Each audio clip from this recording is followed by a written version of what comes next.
दोस्तों, आपका smart classes bye AC में आपका स्वागत है। आज का हमारा नया टॉपिक है चालक तथा विद्युत रोधी। ये पार्ट 1 विद्युत आवेश तथा विद्युत क्षेत्र के टॉपिक है। आइए समझते हैं कि चालक क्या होते हैं।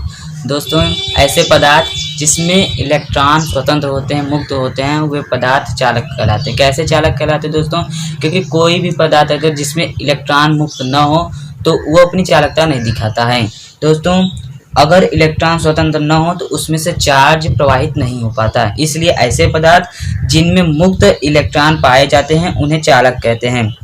विद्युत का सबसे अच्छा चालक चांदी होता है।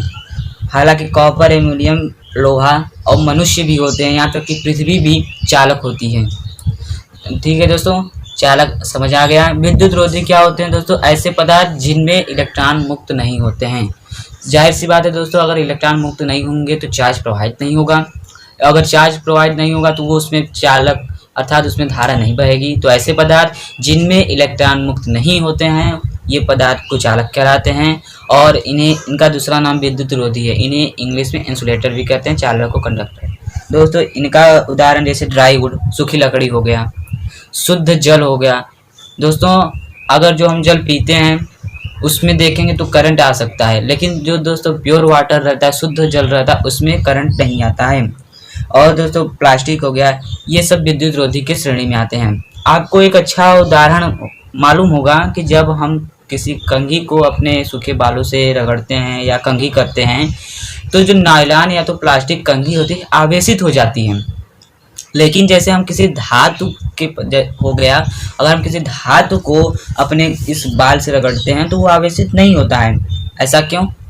दोस्तों, आप जानते हैं कि धातु ऐसे पदार्थ होते हैं जो इलेक्ट्रॉन को त्याग करके अपने आप को धरायण बनाने की प्रवृत्ति रखते हैं। इलेक्ट्रॉन यानी दोस्तों चार्ज, आपको मालूम होगा ये। तो आइए हम जानते हैं कि जब किसी धातु की वस्तुएं जैसे दोस्तों चम्मच ही हो गया, अगर हम आवेशित क्यों नहीं होती अगर हम उसे बाल से रगड़ें? इसका कारण यही है कि जो धातुओं से आवेश का क्षरण होता है, यानी धातुओं से आवेश क्या होता है दोस्तों, निकलता है और हमारे शरीर से होकर धरती में हो जाता है। आपको हमने पहले बता दिया कि जो हमारे शरीर है वो भी एक अच्छा चालक है विद्युत का।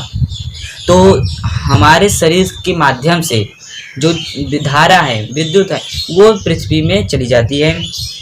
ऐसा होने का कारण यह है दोस्तों कि आपको हमने पहले बता दी, जो धातु और हमारा शरीर है वो विद्युत का अच्छा चालक है। ठीक है दोस्तों, तो ये हमारा टॉपिक रहा चालक तथा विद्युत रोधी। हमारा अगला टॉपिक प्रेरण द्वारा आवेशन है। प्रेरण द्वारा आवेशन। दोस्तों, अगर हम किसी धातु के गोले को आवेशित करना चाहते हैं, चाहे धनावेशित चाहे ऋणावेशित, तो हम उसे किस प्रकार से आवेशित कर सकते हैं आइए देखते हैं। जैसे दोस्तों ये हमारा धातु का गोला है,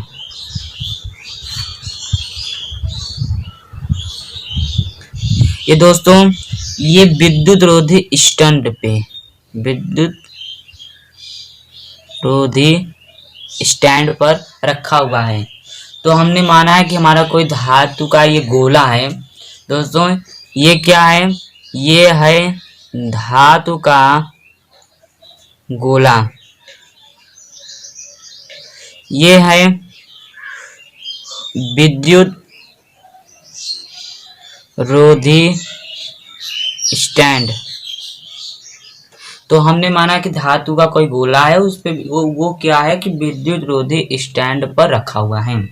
तो आइए हम दोस्तों कि कैसे आवेशित होता है कि हमने माना है कि कोई कांच की छड़, जैसे दोस्तों हम इसके पास कोई कांच की छड़ लेकर आए। दोस्तों इस पे क्या है? पॉजिटिव चार्ज है। दोस्तों इस पे क्या है? पॉजिटिव चार्ज है।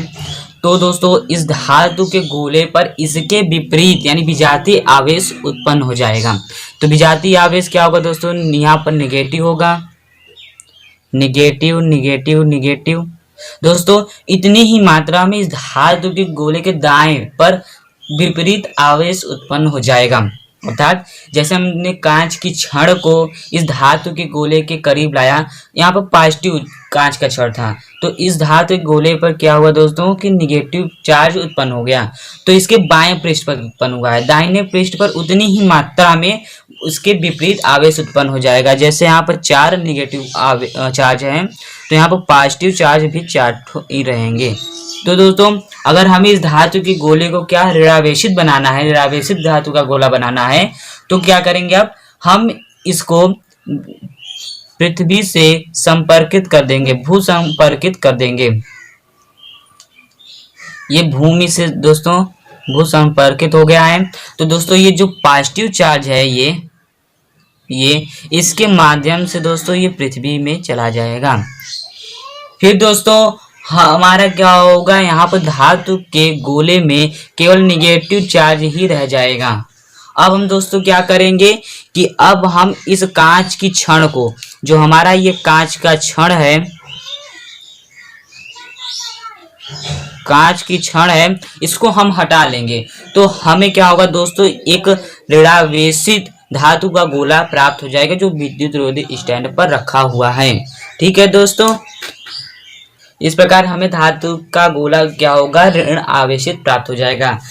कभी कभी यूपी बोर्ड में दोस्तों ऐसे पूछ भी लिया जाता है कि आप बताइए किस धातु के गोले को स्पर्श किए बिना कैसे धनावेशित कर सकते हैं। अगर धनावेशित करना है तो इसके विपरीत, तो जैसे कि दोस्तों हमने ऋणावेशित की चर्चा की, ऐसे ही धनावेशित की चर्चा करेंगे कि हम कांच की छड़ को क्या होगा, निगेटिव चार्ज वाले कांच की छड़ को इसके करीब लाएंगे। तो क्या होगा दोस्तों, जब इसके करीब निगेटिव चार्ज की कांच की छड़ को लाएंगे तो धातु के गोले के बाएं पृष्ठ यानी जिस तरफ कांच की छड़ होगा उसके विपरीत आवेश उत्पन्न हो जाएगा, यानी विजातीय आवेश उत्पन्न होगा। जैसे कि दोस्तों यहाँ पर कांच का छड़ हमने पॉजिटिव लिया था, तो इसके पास वाले जो धातु के गोले का भाग है इस पे विजातीय यानी इसके विपरीत आवेश निगेटिव चार्ज उत्पन्न हो गया है। अगर यहाँ पर हम निगेटिव चार्ज कांच की छड़ लेकर आएंगे तो यहाँ पर पॉजिटिव चार्ज उत्पन्न हो जाएगा। और फिर दोस्तों धातु के गोले के दाहिनी ओर, इस दाहिनी भाग पर जो यहाँ पर धातु के गोले में उतनी ही मात्रा में आवेश उत्पन्न हुआ है, इसके विपरीत यहाँ भी उत्पन्न हो जाएगा। जैसे यहाँ पर 4 निगेटिव चार्ज उत्पन्न हुआ है तो यहाँ पर 4 पॉजिटिव चार्ज हो गए। अब अगर यहाँ पर 4 पॉजिटिव हो गए तो 4 निगेटिव हो जाएंगे और निगेटिव जो चार्ज है वो भू संपर्कित हो जाएगा, भूमि के माध्यम से यहाँ पर भूमि में चला जाएगा।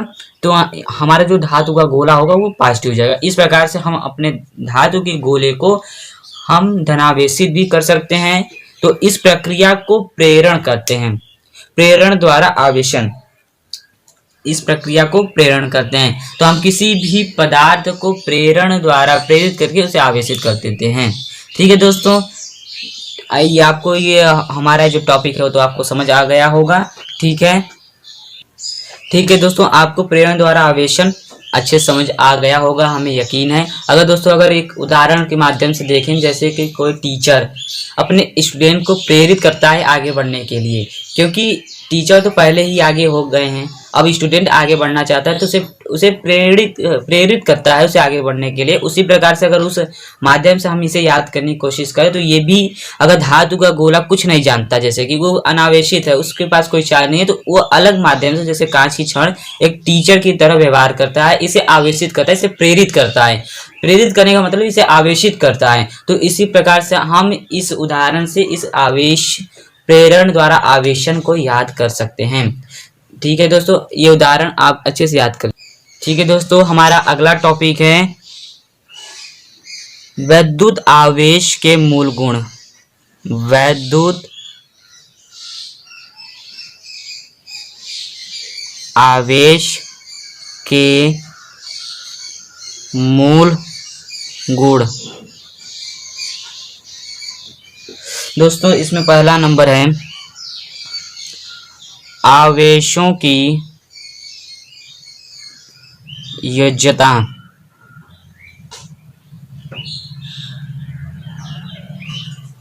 आवेशों की योज्यता मतलब दोस्तों इसका परिमाण, आवेशों का परिमाण। जैसे दोस्तों कोई निकाय है, आइए एक निकाय बना लेते हैं, कोई भी निकाय, कोई भी सिस्टम। जैसे दोस्तों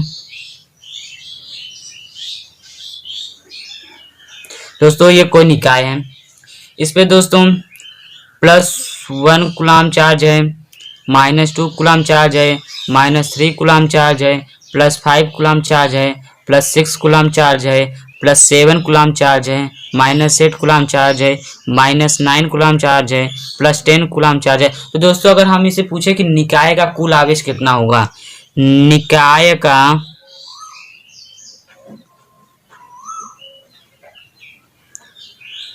कुल आवेश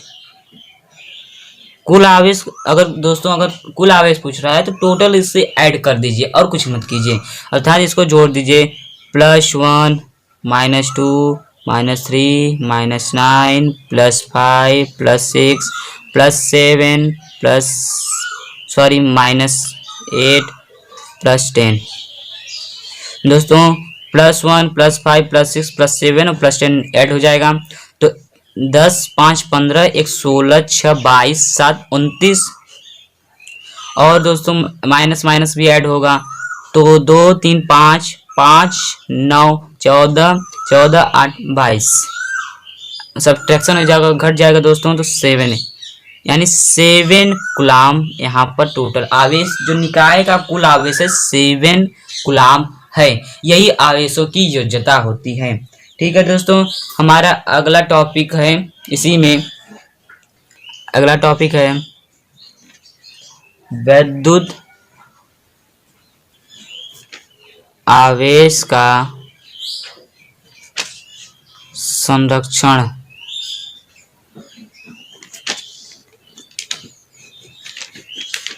इसके पहले वीडियो में भी आपको हमने इसके विषय में चर्चा कर दिया है, लेकिन इसे हम फिर से आपको बता देते हैं कि विद्युत आवेश का संरक्षण क्या है। जिस प्रकार से आप ऊर्जा संरक्षण का नियम पढ़ते हैं कि ऊर्जा को न तो नष्ट किया जा सकता है, न ही उत्पन्न किया जा सकता है, इसके अवस्था में इसके रूप में केवल परिवर्तन था, एक रूप से दूसरे रूप में रूपांतरण किया जा सकता है। उसी प्रकार ये विद्युत आवेश यानी चार्ज का भी संरक्षण नियम होता है, अर्थात जैसे कि आवेश को न तो नष्ट किया जा सकता है न ही उत्पन्न किया जा सकता है, केवल एक रूप से दूसरे रूप में रूपांतरण किया जा सकता है। अगर दोस्तों आपको इसका अगर ब्रीफली चीज चाहिए तो इसके पहले वाले वीडियो में आप जाकर देख सकते हैं। और दोस्तों हमारा अगला है टॉपिक है विद्युत आवेश का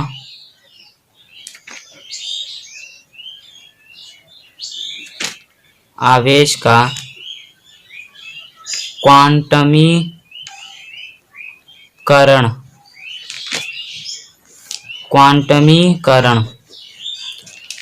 क्वांटाइजेशन ऑफ इलेक्ट्रिक चार्ज। दोस्तों विद्युत आवेश का क्वांटमीकरण ये भी हम आपको पहले बता चुके हैं पहले वाले वीडियो में।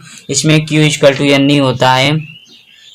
यहाँ पर जो आवेश होता है वो इलेक्ट्रॉनों के पूर्ण गुणज के रूप में होता है, E के पूर्ण गुणज के रूप में होता है, अर्थात जैसे +1E 2E 3E 4E 5E ऐसे होता है। ये भिन्नात्मक रूप में नहीं हो सकता, जैसे कि 7/2E या 5/2E, ये सब नहीं हो सकता। ये हो सकता है, ये नहीं हो सकता दोस्तों। क्या दोस्तों अच्छा आप बता सकते हैं क्या ये हो सकता है 4/2 इलेक्ट्रॉन? ये क्या संभव है? आप सोचकर बताइए, क्या ये संभव है? ये हो सकता है, क्योंकि अगर हम 4 में 2 से भाग दे दें तो 2 आएगा, यानी 2 आएगा। तो जो 2 है वो पूर्ण गुणज के रूप में है। इसका मतलब कि ये विद्युत आवेश का क्वांटमीकरण है, ये प्रक्रिया होती है, ये पूर्ण गुणज के रूप में है, यही फॉलो होता है, ये फॉलो नहीं होता है। ठीक है दोस्तों, ये हमारा विद्युत आवेशों का मूल गुण यहीं पर समाप्त होता है। 3 मूल गुण थे। पहला विद्युत आवेशों की योज्यता, जिसमें हम किसी भी निकाय की टोटल चार्ज को गिनते हैं, ये विद्युत आवेशों की योज्यता हुई। दूसरी विद्युत आवेशों का संरक्षण नियम कि आवेश को न तो नष्ट किया जा सकता है न ही उत्पन्न किया जा सकता है, इसे एक रूप से दूसरे रूप में रूपांतरण किया जा सकता है, यही आपको हमने बताया। और जैसे भी बता चुके हैं कि सजातीय आवेश एक दूसरे का आकर्षण, विजातीय आवेश एक दूसरे को प्रतिकर्षण करते हैं। ठीक है, सजातीय आवेश एक दूसरे को प्रतिकर्षण और विजातीय आवेश एक दूसरे को आकर्षित करते हैं। और फिर हमारा तीसरा नियम था ये विद्युत आवेशों के मूल गुण, तीसरे था वो विद्युत आवेशों का क्वांटमीकरण। तो क्वांटाइजेशन ऑफ इलेक्ट्रिक चार्ज आपको बता दिए Q = N से कि N = हम यहाँ पर कुछ भी रख सकते हैं, 1 2 3 4 कुछ भी रख सकते हैं। ठीक है दोस्तों, यहीं पर विद्युत आवेश का मूल गुण खत्म हुआ। धन्यवाद।